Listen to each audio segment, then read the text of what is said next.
Allez, ça fait longtemps qu'on n'a pas fait un vlog. On commence avec une magnifique rando du côté de Calvi.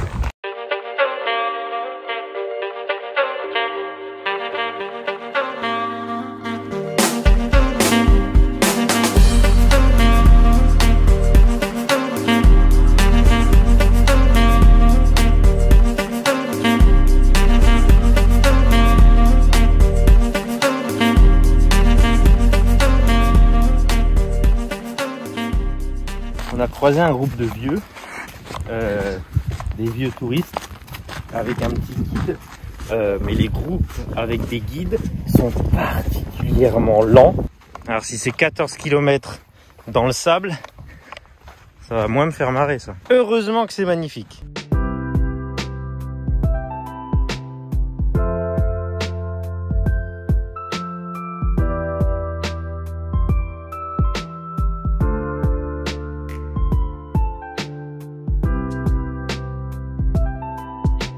Théma la couleur de l'eau.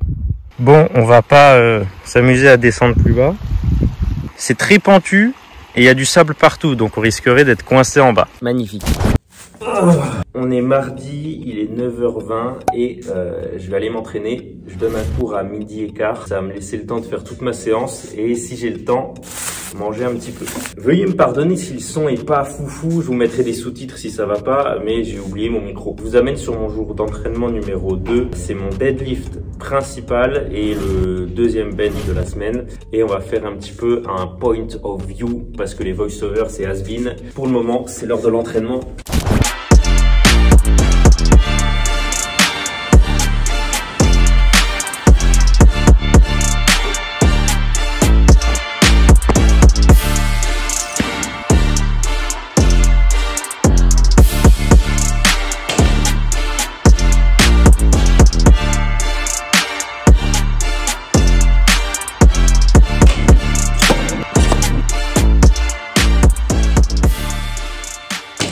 Je passe pas énormément de temps sur mon échauffement. Je vais faire un peu de mobilisation articulaire parce que ça me fait du bien.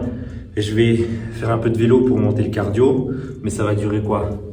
5-7 minutes. En revanche, je vais passer beaucoup plus de temps sur une barre. Et je préfère travailler mon positionnement, mon bracing, mes activations musculaires avec de la contraction volontaire pendant ma gamme montante. Alors je vais passer peut-être plus de temps à 70 kg, plus de temps à 120 kg que quelqu'un d'autre. Néanmoins, depuis que je fais ça, je me sens beaucoup plus à l'aise sur mon deadlift. Je l'ai déjà dit plusieurs fois, mais si votre échauffement se résume à des exercices que votre athlète préféré fait, c'est vraiment qu'ils n'ont pas de place dans votre routine d'échauffement. Un échauffement, c'est comme un programme, ça doit répondre à une problématique.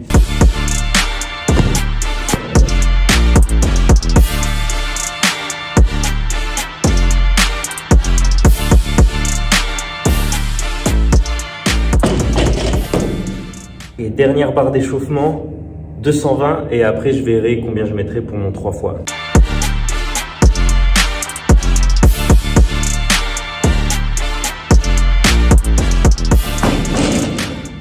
Bon, de 20 ça a l'air d'aller. Je dois faire 3 fois 1 RPE8, sachant que moi sur mon deadlift le RPE monte assez vite.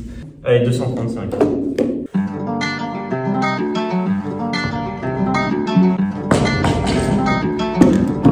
Les 2,5 semblent s'être enlevés juste au moment où j'ai verrouillé. J'aurais pu prendre un peu plus de repos parce que là en vrai j'en ai pris 3.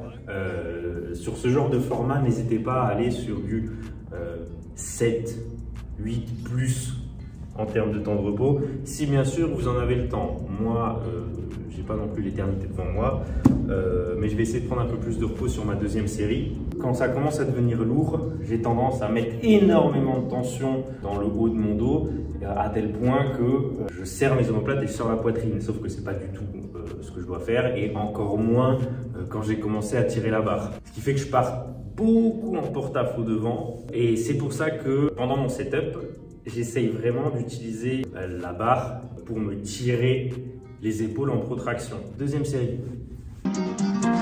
Bankai.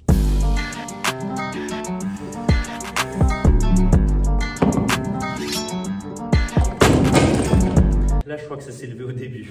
Dernière série, je relaisse à 35. Je pense que ça devrait aller. Semaine dernière, j'étais à 225. Donc c'est un plus 10 pour le même format.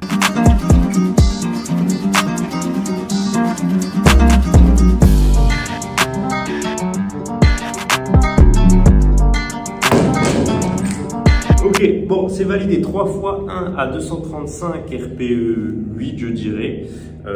Semaine prochaine, il faut que je fasse plus de 240. En ce moment, sur le deadlift, j'essaye d'appliquer du coup 3 choses. La première, c'est utiliser la barre pour tirer un peu plus en protraction. La deuxième chose, c'est le long hold à la fin. Et enfin, dernière chose, je me force à avoir un gros torque externe et surtout de le maintenir. Un torque externe, c'est de la tension sur de la rotation externe de mes hanches, de mon pied, de mon tibia, de tout le bas de mon corps pour maintenir en position mes hanches. Et j'ai ces 3 là, pas plus. Ça sert à rien de vouloir utiliser 10 000 Q en même temps, tout simplement parce que à trop vouloir en faire, eh ben, vous ne faites rien. Voyez ça comme des compétences. À partir du moment où cette compétence est maîtrisée et surtout qu'elle est devenue un automatisme et que ça ne vous demande plus trop d'efforts de le faire correctement, là vous pouvez chercher à utiliser et à développer une autre compétence. Quand vous êtes débutant, si votre coach commence à vous dire fais ci, fais ça, alors que vous savez juste pas faire un squat correctement, là aussi c'est peut-être pas la meilleure des choses à faire. Prenez le temps de maîtriser 1, 2, voire 3 compétences et une fois que vous les maîtrisez, vous en développez d'autres. Bon, après tout ce blabla, il est temps de passer au bench. 7 x 3 à 117,5.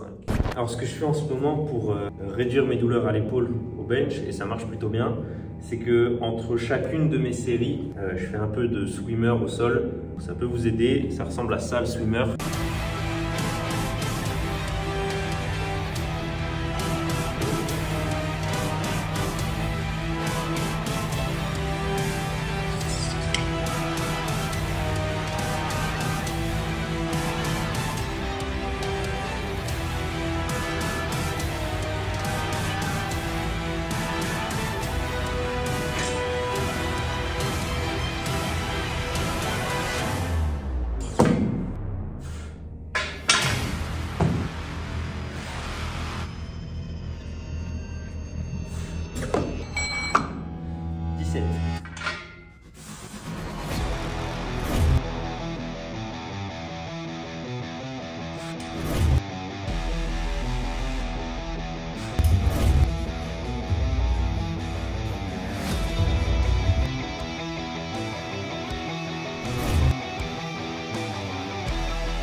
Alors désolé, j'avais plus de batterie. J'ai terminé mon entraînement. Comme vous avez pu le voir, j'ai mangé un gros burrito, 2 gros burritos avec 1600 calories dedans. J'ai cut un petit peu sur les 6 dernières semaines. Je suis passé de 78 kg le matin à là 74 à peu près. J'ai dégagé du gras, je suis content. J'ai pas l'impression d'avoir perdu tant de muscles. Et puis au-delà de ça, j'ai pas régressé sur mes performances, au contraire, j'ai continué de progresser normalement. Là, mes objectifs en termes de macro se résument à ça.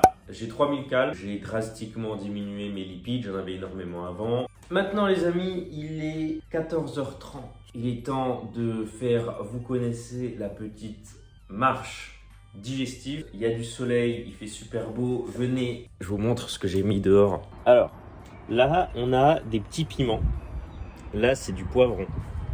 Là, c'est des petites fraises et du basilic. Grand soleil, c'est magnifique. On va aller se balader. On va aller sur le bord de la mer.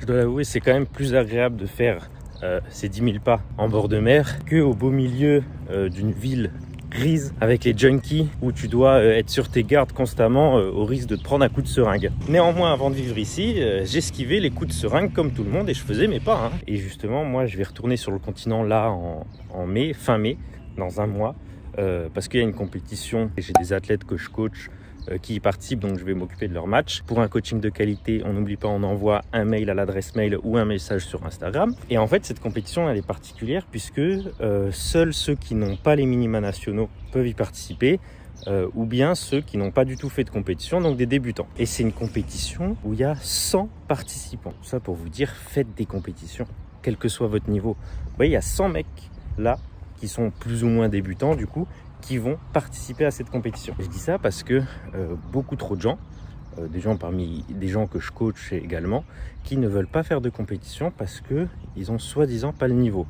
Alors que pour faire des compétitions, à part les compétitions nationales, il n'y a pas de niveau requis. Que tu aies un squat à 100 ou à 300 kg, c'est la même chose, tu t'inscris de la même manière. Et ça, cette réflexion de se dire, j'ai pas le niveau, je ferai des compètes quand je pourrai me qualifier aux France. Mais il n'y a qu'en AFA qu'on voit ça. Dans quel sport les participants, les compétiteurs ont ce genre de réflexion? Je crois que le Boug qui habite à Trou-du-Cul-sur-Loise, qui est dans le club local de foot, il dit, écoutez les gars, il y a un match dimanche, je vais pas le faire parce que j'ai pas le niveau d'être sélectionné en équipe de France. Je vais pas la faire les gars, je vais plutôt m'entraîner d'abord un petit peu et quand j'aurai le niveau, je ferai la compète avec vous. Ça n'existe pas, vous êtes complètement fou. Pour qui tu te prends toi qui attends d'avoir le niveau national pour faire une compète? Tu crois que en fait, du coup tu vaux mieux que les autres? Ou sinon tout le monde devrait réfléchir comme toi? Il n'y a que des athlètes avec les minima nationaux, il n'y a que des champions de France. Des champions de France, il y en a un. On n'est pas en boxe où il y a 15 fédés différentes, 25 KT d'âge, de poids, de taille, de je sais pas, où le premier random que tu croises, il a été champion de France. Pardon, j'avais trop chaud. Donc tout ça pour dire, faites des compétitions, il y en a dans toutes les régions et maintenant que le sport a pris de l'ampleur avec de la vraie organisation derrière, un vrai public, pas besoin d'attendre d'avoir les minima France pour participer à une vraie compétition. Deuxième repas de la journée, de la pâtée pour chien avec un œuf, 100 g d'avoine, 200 ml de lait, un œuf, 3 œufs au plat, une tomate. Pour tout ça, il me semble que j'ai à peu près 1000 cales. Les amis, outro, et oui, c'est pas grave si le watch time s'effondre, mais outro à chaque vlog. Merci d'avoir visionné cette vidéo. N'oubliez pas de vous abonner, de liker, de commenter. On se retrouve dimanche prochain pour une nouvelle vidéo. D'ici là, portez-vous bien, continuez de vous entraîner et faites des compétitions.